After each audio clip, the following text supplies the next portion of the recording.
passé? C'est quoi ce bordel? On a quand même pas dormi ici, ou bien? Ouais, mais... Alors, les villageois, ils disaient vrai. Ici, à 22h, on s'endort. Ça veut dire au moins une chose. L'assassin est soumis aux mêmes règles que tout le monde. Et donc il n'a pu commettre son crime qu'entre 8h et 22h.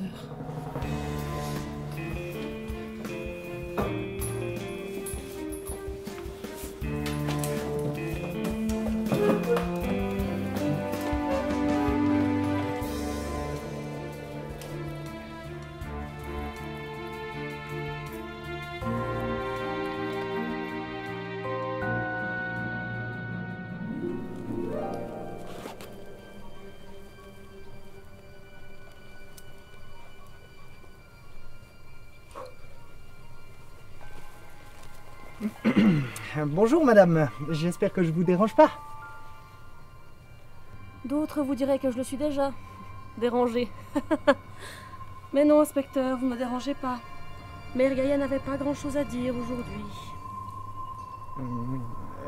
Écoutez, je sais que vous traversez une période un peu difficile, mais pourrions-nous un peu parler de votre passé, de ce que vous avez fait avant d'être dans ce quartier, et spécialement avec votre père? Ma vie, comme la vôtre et celle de tous les autres pauvres mortels que nous sommes, ne signifie rien face au cosmos et l'univers dans son infinie puissance. Néanmoins, je veux bien vous en parler.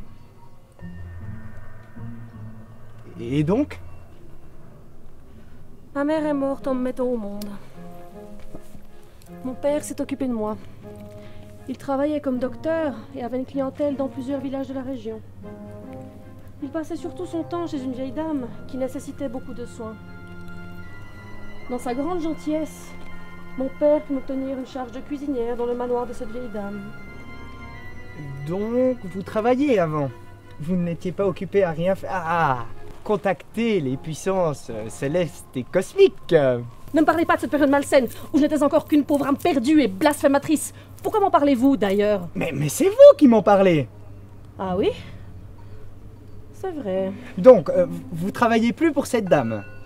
Non, car, comme tout le monde un jour ou l'autre, son âme dut quitter cette terre pour aller dans l'au-delà.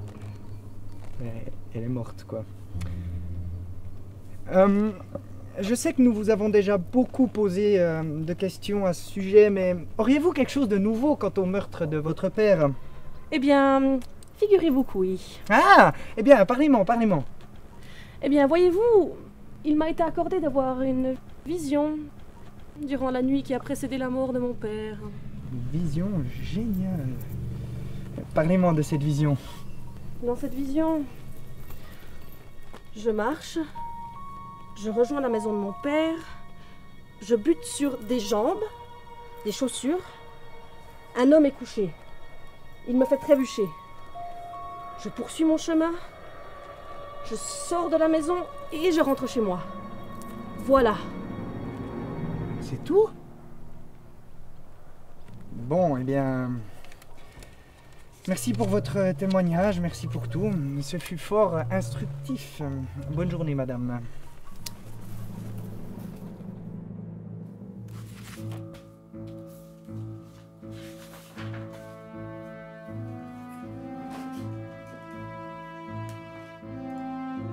Cinglé et ingérable.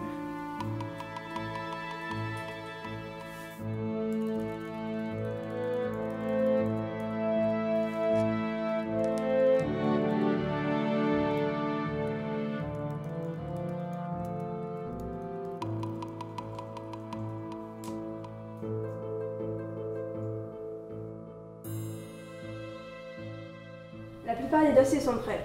J'ai aussi consulté le fichier central, mais il n'y avait presque rien. Mais c'était pas Carl qui devait s'occuper du dossier? J'ai laissé Talar faire. Elle est meilleure que moi pour ce genre de truc. Bon, tu peux avoir accès au registre et aux archives de la mairie. Et l'ancien interne m'a également laissé fouiller à votre cœur ses propres archives. Un sacré nerveux celui-là.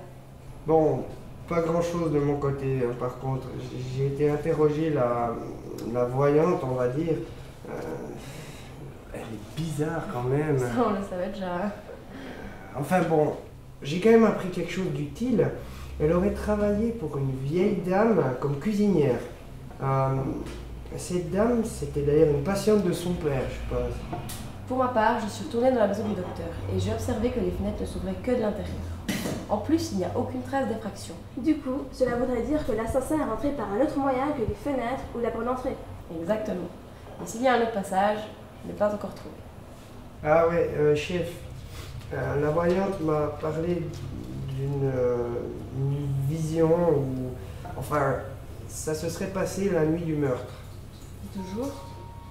Bon, elle est dans la maison de son père, elle marche dans le couloir, j'ai noté... ah oui, elle trébuche sur un corps.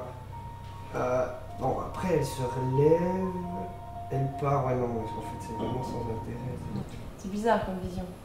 Ça ressemble plus à une sorte de rêve, vous trouvez pas? Ça serait quoi? Un rêve prémonitoire? On tombe un peu dans le surnaturel, là. Ou un souvenir. Genre, elle l'aurait vraiment vécu, mais vu son état délirant, elle l'aurait mis sur le compte d'une vision mystique ou je ne sais quelle connerie. Vous croyez? Franchement, je ne crois pas au rêve prémonitoire. Et elle n'a pas pu trébucher sur ce corps après qu'on l'ait découvert. Donc, cela s'est passé ni la veille du meurtre, ni le lendemain. Vous pensez qu'elle peut rester éveillée la nuit? Comme une sorte de somnambulisme, mais éveillée? Exactement, somnambule avec les yeux ouverts. Elle serait donc passée dans la maison de son père la nuit du meurtre? Mais comment? Vous n'allez pas me dire qu'elle a ouvert et puis fermé la porte à clé après son passage? Le mieux serait de lui demander. Karl, vu l'heure tardive, tu y retournes demain pour lui poser des questions. Et moi, j'appelle le maire pour lui dire qu'on a fait des progrès.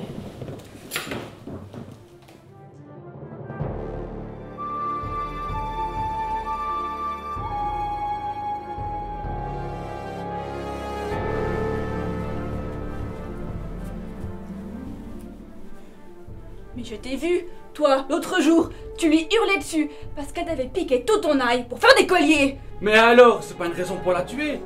Et toi, je suis sûr que c'est toi qui l'as tué par rapport à ce qu'elle t'a dit sur tes ancêtres. Tu délires. Et pourquoi ce serait pas l'ancien, hein? Je ne vous permets pas. Oh non, c'est... Moi j'ai vraiment vu quelque chose.